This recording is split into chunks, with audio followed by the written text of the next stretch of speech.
yung dapat turuan. At yung mga natuto na, dapat umaarte ng natuto na. Amen? Kaya kung tayo last year natuto na, na-discuss na yan eh. Bakit inuulit pa ngayon? Kasi kapatid, baka alam ng Diyos, kami hindi namin alam, baka ngayon, hanggang ngayon, ikaw pa yung dapat turuan ng Panginoon. Amen? Baka hanggang ngayon, 10% na yan, pinagdadamot mo pa sa Panginoon. Baka hanggang ngayon, yung 10% na yan, ninanakaw mo pa rin sa Panginoon. Lagi mo tatandaan, kapatid, kung si Mike Enriquez hindi tinatantanan, hindi tumitigil hanggat hindi natatapos ang krimen. Ganoon din ang Panginoon. Hindi ganyan tatantanan hanggat hindi ka natututo. Amen? Ang sarap kaya na uupo ka sa preaching, alam mo somehow na hindi ka tatamaan. Para sa atin ang preaching, pero alam mo sa puso mo, bilang Kristiyano, ay, sumusunod ako dyan. Diba ang sarap kaya na, hindi yung puro, every Sunday, puro ka, parang ka dark, na lahat sa'yo ay bullseye.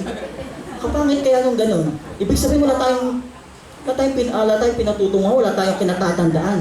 Tumatanda lang tayo sa edad. Pero sa maturity bilang Kristiyano, paatras pala.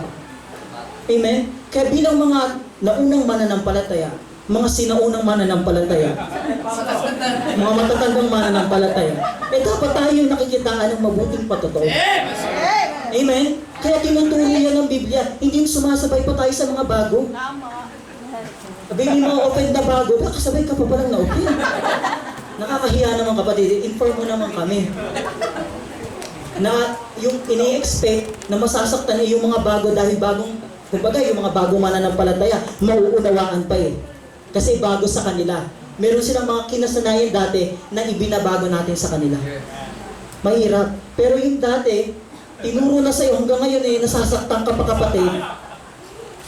But there's something wrong. Hindi na sa preaching ang hindi na sa preaching ang dapat tingnan kundi yung sa sarili mo na. Amen? Well, kung ganyan man yung sitwasyon mo, hindi ka tatantanan ng Panginoon. Paulit-ulit, uupo ka din dyan, yun ang ituturo sa'yo ng Panginoon. Iibang mukha, pero iisang salita ng Diyos. Kaya, huwag mo sayangin yung oras mo. Kung pwede mo namang gawin na ngayon, gawin mo na. Diba? Parang hindi ka na ma-offend. Kasi ma-offend ka ngayon year, ma-offend ka din next year. Daming offend. Niloloko mo lang sarili mo. Magtataka yung iba, bakit wala kayo pala na-offend ka sa giving? Diba? Kumbaga, ito yung expectation sa'yo bilang isang Kristiyano. Dapat, umayos tayo kung ano yung kinalakihan natin o kinatandaan natin bilang Kristiyano. It's a matter with your heart. Sa puso tinitingnan ng Panginoon. Amen? Ano po sabi dyan? Sa verse 42, and there came a certain poor widow, and she threw in 2 mites, which made a party. Poor widow, pag sinabing widow, ano po yung widow? Balo, wala nang asawa.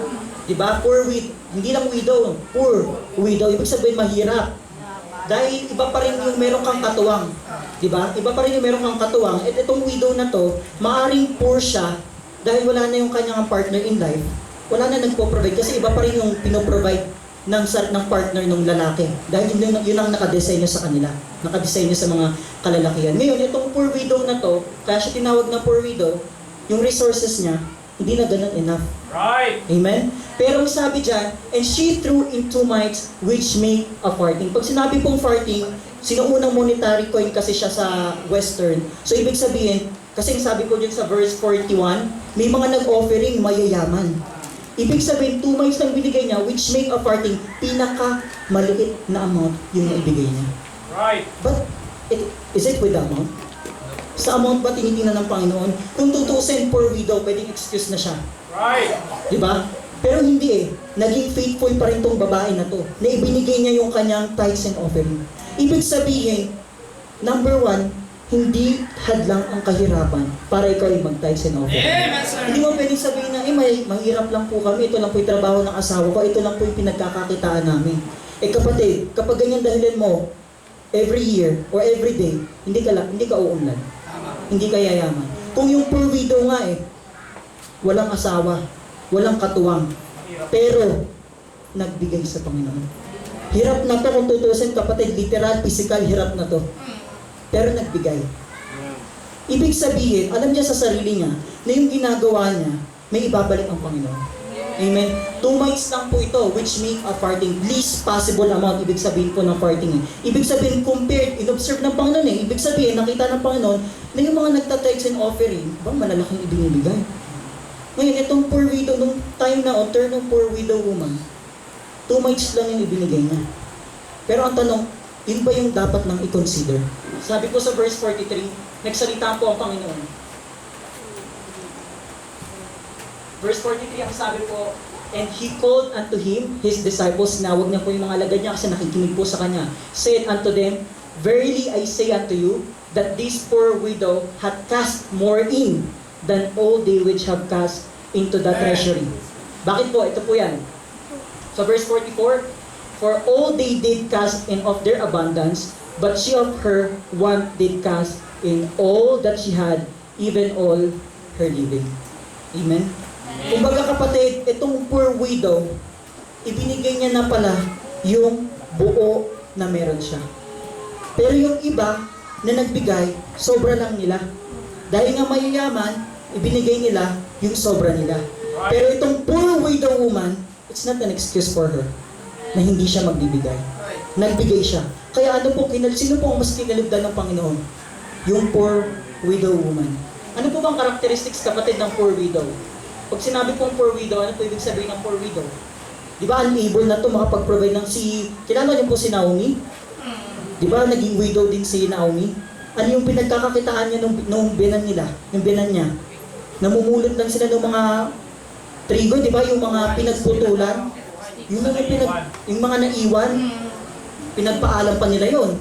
Hindi basta-basta nilang kinuha yon, pinagpaalam pa nila yon. Ibig sabihin, kung ikaw ay widow during this time at wala kang kapartner, maaaring yung buhay mo talagang literal na hirap. Pero sa panahon natin ngayon kapatid, sa biyaya ng Panginoon, hindi mo naman masasabing wala Masasabi mo ba talagang zero? I don't think so. Wala namang pinabayaan ng Diyos sa atin. Nagkukulang, oo. Pero baka nagkukulang ka rin kasi sa tithes mo, kaya ka nagkukulang. Pero yung sasabihin mo walang-wala, meron pa ditong magsasabi na sa loob ng isang araw pinagutuman ng Panginoon? Meron po ba? Kaya niyo po bang sabihin sa Panginoon na sa loob ng isang araw na to pinagutuman niyo ako, Panginoon? Wala naman Di ba lahat pinagpapala pa rin? Lahat binibigay pa rin ng Panginoon. Ibig sabihin, kung itong poor widow woman na to, salat na, hirap na, pero nagawa pa rin magbigay, ibig sabihin, she is the best example or one of the best example ng cheerful giving. Saka sabi po sa verse 44, ito po yan sa verse 44, all that she had, even all her living. Kapatid, hindi lang 10% yung ibinigay ng poor widow. All, even all her living. Ibig sabihin, 100%. Kung ano yung meron sa kanya ngayon, ibinigay niya na. Ibig sabihin, kung ibinigay niya na yun, wala nang natira sa kanya. It is faith na lang ang bubuhay sa poor widow. Amen? Ngayon kapatid, kaya ba natin to? Sa 10% nga lang nahihirapan na tayo magtiwala sa Panginoon. Paano pa yung 100%? Ibig sabihin, this story talks about faith.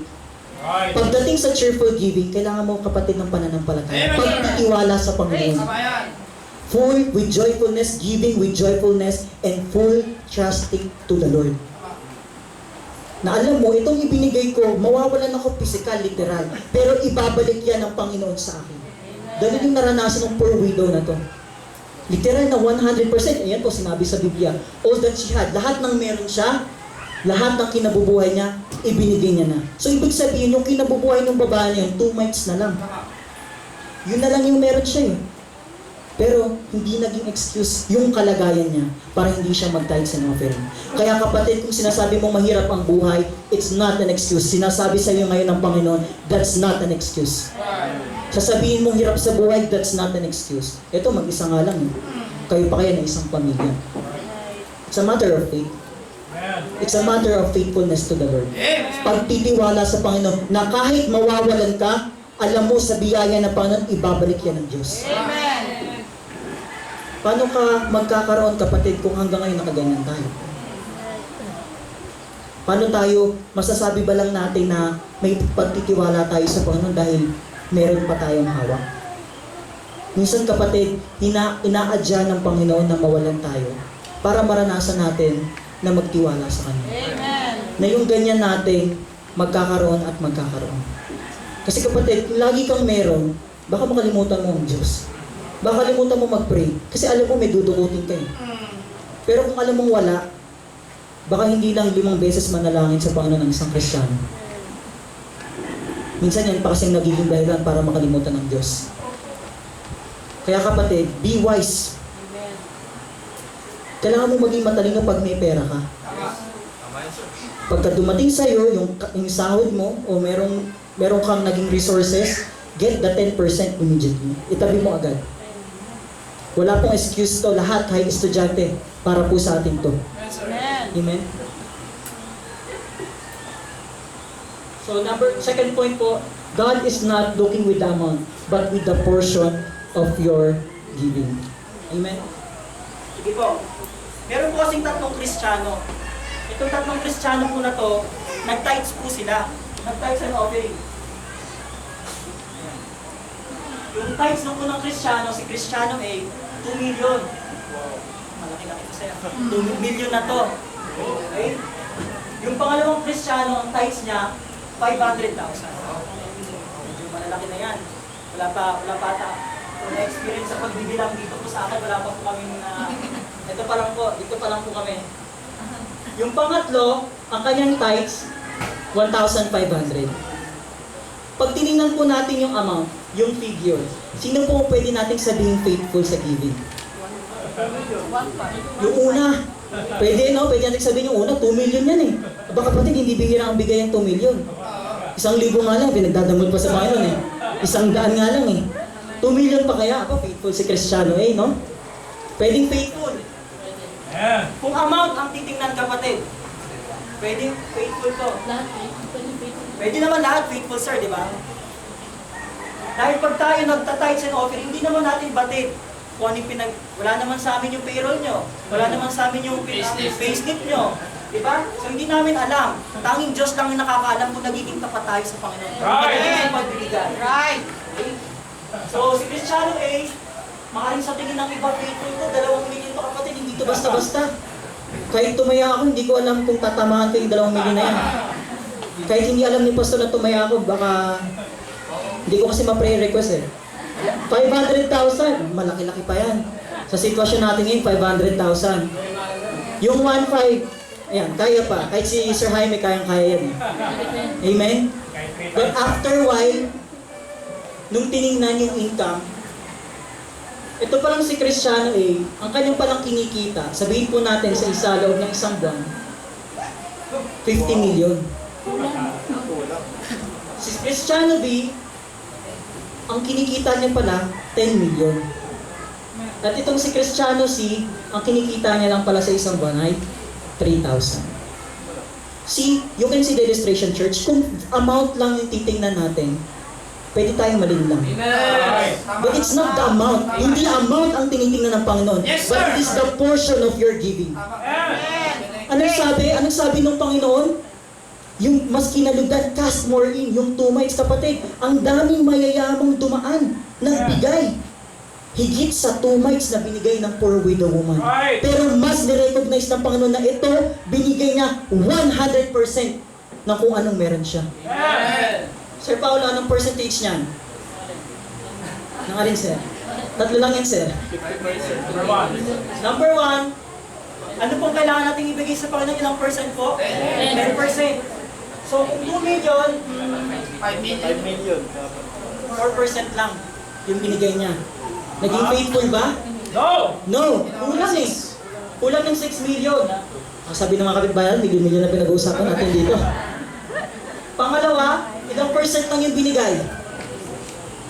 5% lang. Kasi ang 10% ng 10 million, 1 million. So kulang pa ng another 500,000.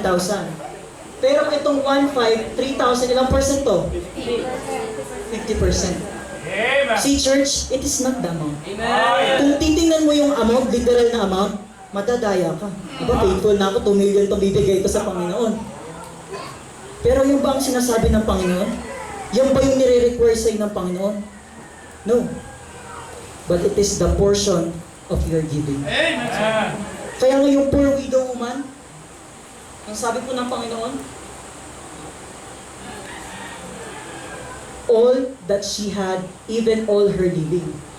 Talo pa pala ng poor widow woman yung mga example natin kanina. Kasi yung pinakamalaking binigay, 50%. Ito, all that she had, even all her living, ilang percent binigay niya? 100%. Ba, ibang tithes and offering to kapatid. 100%. Hindi ko sure kung may kaya po sa atin ngayon ang magbigay ng 100% sa tithes and offering. It's a matter of faithfulness. It's not with the amount, mga kapatid, but with the portion of your giving. Sasabihin mo na ganito yung tithes mo, malaki pag pinakinggan. Pero hindi naman pala pasok doon sa standard ng Panginoon, sa 10%. At the end of the day, ang tingin pa rin sa'yo ng Panginoon, pagnanakaw. Kahit sabihin pang million yung in-offering mo, tithes and offering mo, mas malaki naman pala yung nasa iyo. Still. Magnanakaw ka pa rin. Yun nga lang, milyonaryong magnanakaw ka. Pero sa paningin ng Panginoon, magnanakaw ka. You're not faithful. Yang meron ka ngayon, maaaring sa ngayon, meron ka. Pero tingnan mo after a while, pag pinagpatuloy mong pagiging magnanakaw mo sa Panginoon ngayon, baka bawiin yan. Baka kapatid, baka kaya hindi tayo hinahayaan ng Panginoon na maging milyonaryo o umasenso sa buhay. Kasi sa simpleng amount lang, hindi tayo mapagkatiwalaan. Yung 50 million na yun, magkano ang 10% ng 50 million? 5 million. Kung ibibigay sa'yo ngayon yung 50 million, kaya mo ba agad ibigay yung 5 million? Diba ang laki ng 5 million kapatid? Kaya na ng house and lot niya. Yung 1,000 nga nahihirapan ka ibigay yung 100. Kung gusto mong pagpalain ng Panginoon, sabi nga sa maliit na bagay dapat na pagkakatiwalaan ka. Paano ka pagkakatiwalaan sa 1 million?